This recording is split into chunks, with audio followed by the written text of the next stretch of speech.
Hey everybody, welcome to Life is Brutal. I'm Anthony, and y'all want to see some dead bodies?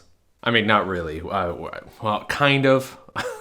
There might be some pictures of dead bodies later on in this video, but that's not what we're really going to be talking about today. Today, I want to talk about a weird moment in beer history. It is not only important to beer history, but overall world history as a whole, but definitely a fun part. That's a weird word to say. Definitely an interesting part of beer history. Today, I want to talk to you about the Kodinka tragedy and the Cup of Sorrows, also known as the deadliest beer riot in history. In 1896, Tsar Nicholas II hosted a giant celebration for his subjects in honor of his coronation. The government wanted to throw a massive festival to mark this momentous occasion and sponsored over 150 buffet tables that would provide free beer and gifts to the attendees. However, there was a little bit of a problem. They were unable to accurately predict just how many people were going to show up. So this was being held in Western Russia, just outside of Moscow. But the problem was Russia's huge. It's a massive country, and there's a lot of people all throughout it. And with this big coronation, this big celebration, this big festival, there were going to be a ton of people making their way there. So I think the original estimates were that they expected roughly between 100 to 200,000 people, absolute maximum. They were a little off. Somewhere between 200 and 500,000 people swarmed into Moscow from all across Russia to celebrate and drink this beer and eat this food and just have a good time. On the day of the celebration, thousands of Moscovians and Russians had gathered on the Kodinka field in anticipation of their free gifts, which would have included commemorative beer glasses, pretzels, gingerbread rolls, sausage, and of course, free beer. Now, I have actually been able to get my hands on one of those beer glasses. Oh, this is without a doubt the rarest, most precious item I own. Oh, beautiful. The Coronation Mug is absolutely beautiful. A white ceramic base with a gold band around the top, covered in intricate designs using the royal colors and highlighted with the date and monogram of the emperor. This one in particular has some patina, but honestly, we are just so lucky that any of these glasses exist to this day, especially after the riots. Anyways, getting back into it. So the story is that there was all these people greatly outnumbering the security forces, way outnumbering the originally anticipated number of attendees.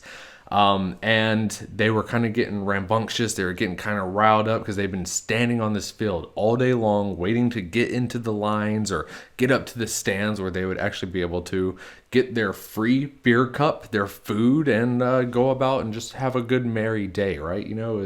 They wanted their free food. Some of them had walked a pretty long time. They at least deserved a beer, Rumors started spreading throughout the crowd that there was not going to be enough beer, enough sausage, enough cups, enough gifts for everybody to be able to have some, which was probably true. There were some estimations that there was around 30,000 buckets of beer and around 30,000 buckets of mead that were going to be available if the beer ran out. Now, if we look at it at just like the middle ground, 300,000 people, that's nowhere near enough. I don't know what the size of said buckets are, but I have to imagine they're probably like a half barrel.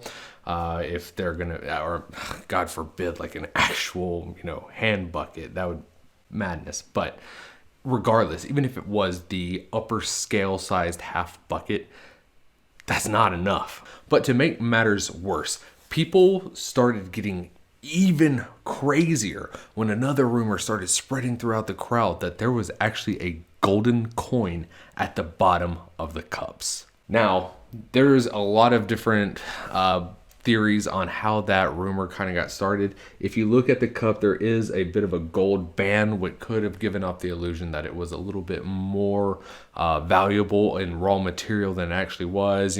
Play a game of telephone long enough that there's a golden ring and that eventually turns into a golden coin. Possible. There's a ton of different dialects and languages throughout Russia, actually, especially into the farther east, that there was probably some translation errors that were going on. Regardless, people who were already kind of worked up into a frenzy about not being able to get their allotted beer and food went even crazier if they knew that they would possibly be able to get a golden coin. I mean, think about it. At this point in time in Imperial Russia, there were tons of peasants and tons of serfs, like people were very poor. They were living, a golden coin could have changed their lives. While editing this video, I stumbled across a news source that claims organizers intended to distribute commemorative coins throughout the crowd. If true, these coins would have been largely worthless apart from the sentimental value, but may have been the cause of this rumor that led to the stampedes and riots. It might have been the fault of the organizers and the government all along. The actual lines across the field, they started to accordion a little bit. People were pushing in as they got more frustrated and they wanted to actually get to the front of the stands. People would kind of push back, the line would kind of, trickle out as people actually got their stuff, and they would move forward, which caused the next wave of people to kind of come in. Typical, crowd management, just done in the absolute worst way. As attitudes continued to sour and people were getting frustrated, they're getting angry, people are pushing up on you, start pushing back, it eventually turned into a full-on chaotic stampede as people just began pushing and pushing and pushing towards the front of the lines, towards the concession booths. They wanted their beer, they wanted their food, they wanted their drinks, and they were going to go at all costs to get it. People were beginning to get pushed up against the stands as the waves and waves of people were falling to the grounds, getting stomped and trampled on. And to make matters worse, the field was not completely even. There were a couple of ditches and divots going all throughout it that you kind of had to navigate. People were falling down into these divots and these ditches and creating piles of bodies that just had surges of people stomping across them, trying to get up to the front of the line. And the only way it was actually quelled was when mounted horse cavalry came in and broke up the crowds, charging straight into the masses, pushing them back by military force. Once the cavalry got there, it actually took around an hour to 2 hours for them to actually regain order. And at that point in time, over 20,000 people had been injured or died in the stampede. Now, the numbers do kind of vary a little bit, but somewhere between 1,500 and 3,000 people were crushed to death trying to get a cup of beer. And it's because of all those deaths and all of those injuries that, trying to get a cup of beer. That's why this glass has been coined as the Cup of Sorrows.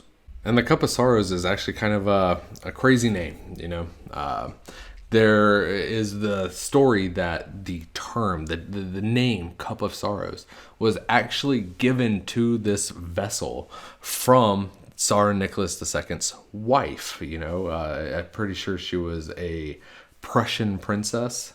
And, beer was a huge part of her culture, and she completely dejected it. She didn't want it in their household at all, and it was basically forbidden from any of the royal homes, where it probably would have ended up being some type of memento, some type of keepsake. It was seen as a blight, a mark on their legacy, as short-lived as it would be.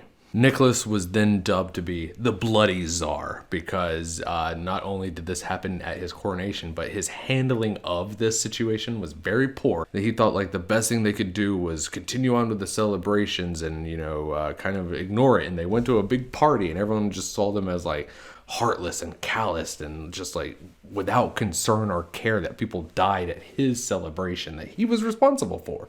But the lasting legacy of the Kodinka tragedy was that it was the first domino in the fall of the Russian Empire.